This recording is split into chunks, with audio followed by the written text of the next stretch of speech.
Where do you get this? Say, good afternoon. It's Sunday afternoon at the Railroad Museum of Pennsylvania. This is our setup here, August 23, 25, 2004, 4.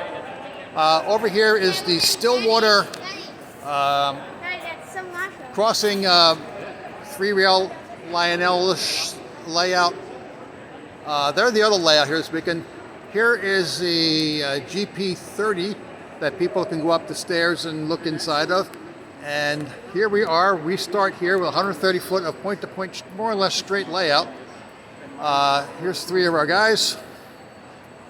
We got Dan, we've got Chris, we got Don. We have a surplus of guys with short names. So here we are. This is starting here. This is going to be end of track. This is long Glade Road, yes. This one has a road. And going down, we've come down into Larry's farm, followed by Monocacy Creek.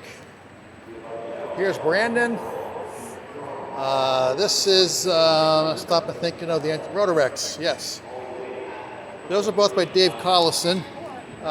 Larry's farm is mine, and then Glade Road is Brian Pedro Mattel. These are Chris's modules, 2 of them. This is the Gorge. This is milepost 8.5. When a train goes over it, it actually does like a little hotbox report. You're okay. This is David Grounds' old river.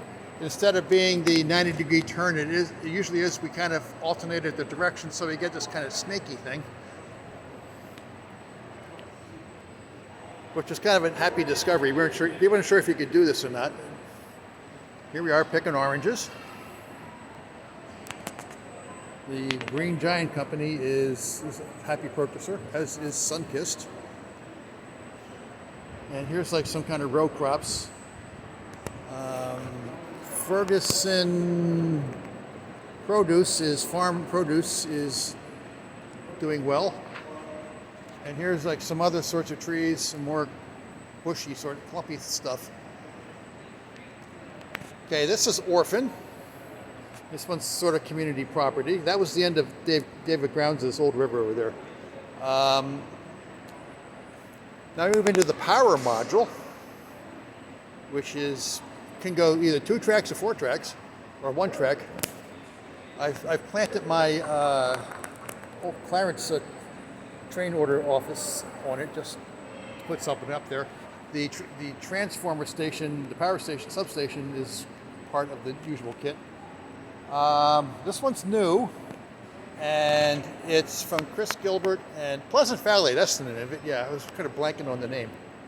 And let's get that out of the way, then we can use it. We're like directly underneath these humongous fans, and they're very comfortable, but they do move a lot of air, and the paper blows around. Here is the next one of mine, the other one of mine. This one is Mathis Creek. We have a problem with the air keeps blowing the animals over. So let's try to fix this again. They're just kind of loosely up here, and you kind of butt them into the grass and holds them in place.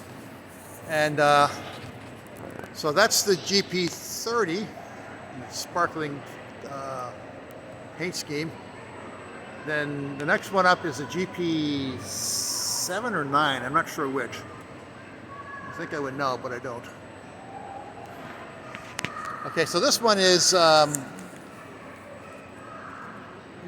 Glade Road. This is Farm Crossing, so this is just like a dirt road. And Brian's been planting a lot of trees along this, and you can sort of see that they move in the breeze, which is kind of a neat effect.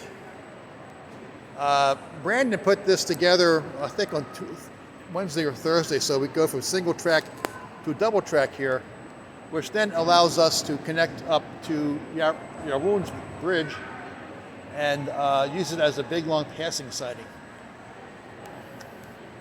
So I've got one of my train is parked here with basically it's pulling a number of grain cars, both mine and Dan Picciotto's. When I get to the end here.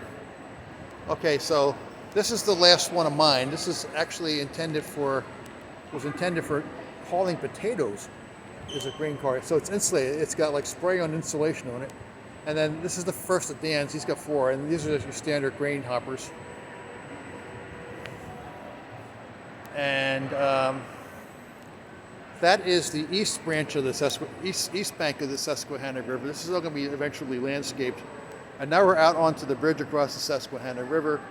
And you can sort of tell it actually has a bit of an upgrade. It's going to be 3 inches higher at the other end. And so we kind of walk along. Each table is like 6 foot long. Yeah, here's a table joint. The spans, the white plastic spans, are removable. And so when he assembles it, he's got the legs, and he's got the tables, and he's got the spans to go on there. It's a process. He 3D cut these out of sheet styrene. He used a computer-controlled cricket cutter, which is like this thing they use for scrapboarding. And he basically parameterized the CAD drawings, and he just cut this out of sheets and sheets of styrene. He bought it like in 4x8 sheets of styrene. Oh, here comes another train. This one is Don Miller's brand new Pico locomotive. It's I think it's a Whitworth industrial switcher for the Maryland Midland, which is basically all cement powder from west of Baltimore down to Baltimore. So now we're coming to the end of the river, or the bridge, and this is on the west side is the Conrail Pennsylvania Railroad line up from Havre de Grace, Maryland, along the Susquehanna to Harrisburg. On top was the Reading Railroad, which now is also Norfolk Southern. And then this would be the riverbank. And now we start into Brandon Bittinger's kind of yard area, which we're using for like starting and stopping trains. And in the background now, we have a Pennsylvania Railroad E7 passenger locomotive. You can't beat the backgrounds here.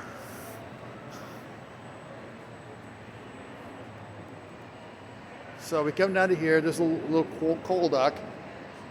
And now we've got, this is Dan Picciotto's Vulcan Industrial.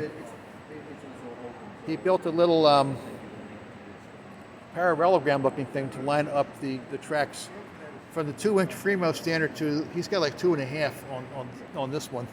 So we had to adjust it a little bit. And it also centers it a bit differently. And that's Vulcan there. And this is Roger Hammond's Edgewood Road, which is, Edgewood is somewhere a bit north of Baltimore. I think along the Baltimore, Ohio CSX. And since we're here, we can just do a shot down the, there's a zoomer, there it goes. Yeah. Yeah, so you sort of get a sense of the length there. It's 130 feet long. There's a couple more of our guys. There's Yaroon and Dave Collison studying their phones for some purpose. And we've got these really cushy foam cushions under our feet. And that's pretty much it for the Railroad Museum of Pennsylvania show, August 23 through 25. Thanks for watching. Bye-bye.